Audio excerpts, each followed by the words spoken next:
when you're working with the power of broke, it does a couple of things. Number one, it makes sure that you learn the process yourself. You can't afford to hire anybody else. So all those people out there who pay $40,000 for a website when it really costs $5, right? Or you can leverage it by bartering or something. Whatever the case is, right? So you have to learn the process. And what happens during that period of time of learning the process is that when and if and hopefully you get to the point that you are successful, nobody can tell you lies.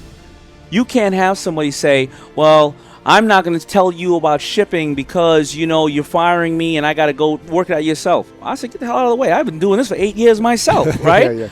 You get and you learn the process, number one. Number two is, because you don't have a lot of capital, you focus on the only thing that you can do. You don't drown in opportunity. You don't take a bunch of money and go, we should try a bunch of stuff. Here you go. Here's 10,000 here, 10,000 here, 10,000 here, 10,000 here. Go. Yeah, you go. All right, what are we going to do with this hat right now? The first thing to achieve is, why do you want to achieve it? Like, what is your outcome? Many of us walk into the room, even into the room, we're talking to ourselves, and they're not honest about the outcome. What is the outcome? Why are you going through the motion? Is it because society has told you that that's what it should be? Or is it that your parents always wanted that from you? Or is it that you have been neglected in some way and you're trying to please a bunch of people that you can't stand? Or that you want to change the world? Is it that you know that you being healthier is going to be able to be around in your family's life much longer, or you're going to be able to stop some social injustices? Like, what is your why, first of all?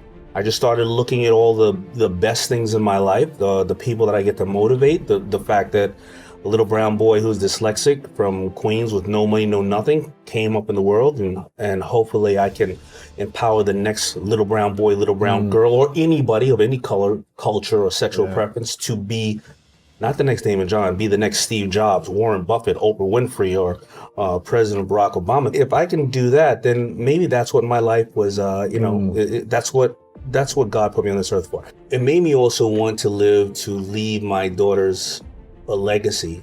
I wanted them to be proud of their father. So I refrained from doing and having a lot of the temptations that I've seen a lot of people fall short and get caught up in, and nothing wrong with that. We're all human. So when I invest in brands and companies, I invest in them because they're allowing me to be part of their dream, but I'm also learning from them, which is in return allowing me to go back to my special skill set and improve it.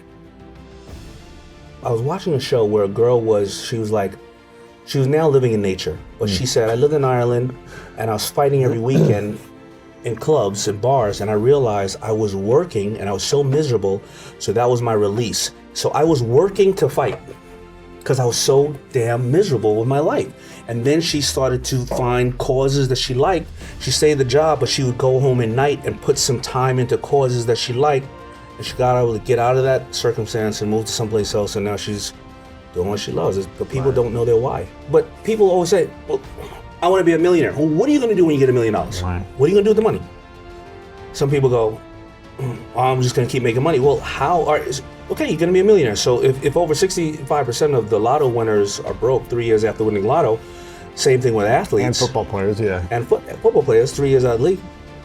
They didn't know their why. The football player knew his why, knew his why of, I want to get that ball or run that play. I want to become part of a championship team. Because I love it, or because it makes me fulfilled, or it's fun, or I love going to the gym. I'm there for competition. You know better than I do because obviously you are an athlete. If you don't know your why for $1 million, well, when you get the money, you're going to buy a Bugatti. You're going to buy 10 cars. But then you just have the Bugatti, right? So now what else you need, right? You're going to buy 10 cars. Are you going to move to Bali and live off $30,000 a year for 10 years, carve canoes, save the turtles, and invest in some stocks, because stocks is going to average out 12% every year, and you're going to turn the $600,000 into whatever the case is. And then when you come back, like, what are you going to do? Yeah, right. Are you going to buy investment properties and keep doubling down? Many people go through life without their why. No single shark has taught me the most, because I learned from all of them. They're all really fascinating in their space. I think Barbara, though, sometimes is the one that can influence me the most, because I love marketing and branding. Yeah. But I'm a one-trick pony. I'll get it on a celebrity, get it on a famous show, or get it on whatever the case is, and then I'll make inventory. Barbara will come with ideas out of nowhere. Just out, I mean, she pulls it out of the air, and they're brilliant ideas, and they're very rarely are they similar. I don't write books to write books, and this is my third one in 5 years, and me being dyslexic, it is not an easy. I know the feeling, man. It's really not easy.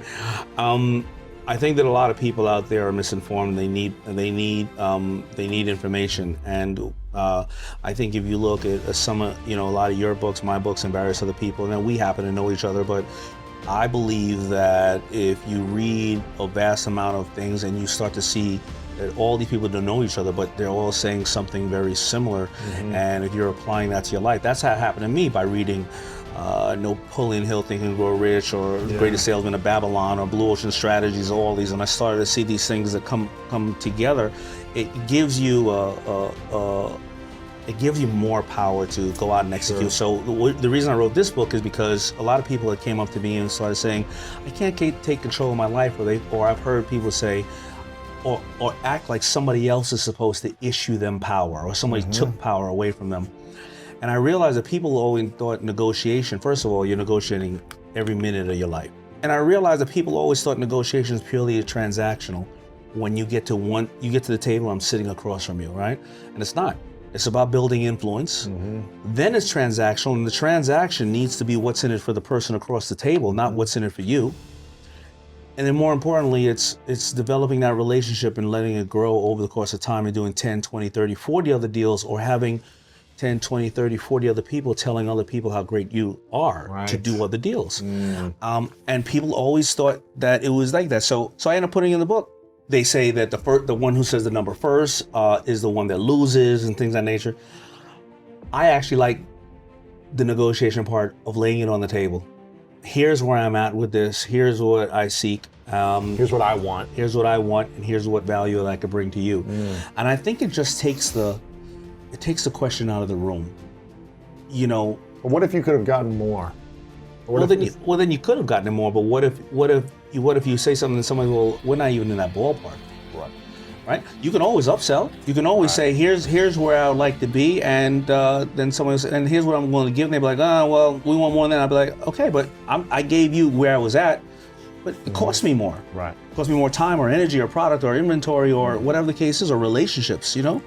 What do they say? There's only 3 ways to deal with a customer: acquire a new one, upsell a current one, or make one buy more frequently. Imagine the greatest version of yourself walking toward you. What would he look like? What would his energy be? He would be kind, but informative, but also stern, and tell you when you're, when if you ask, or be very real with you about advice. I think I'm living the person that I want to be right now.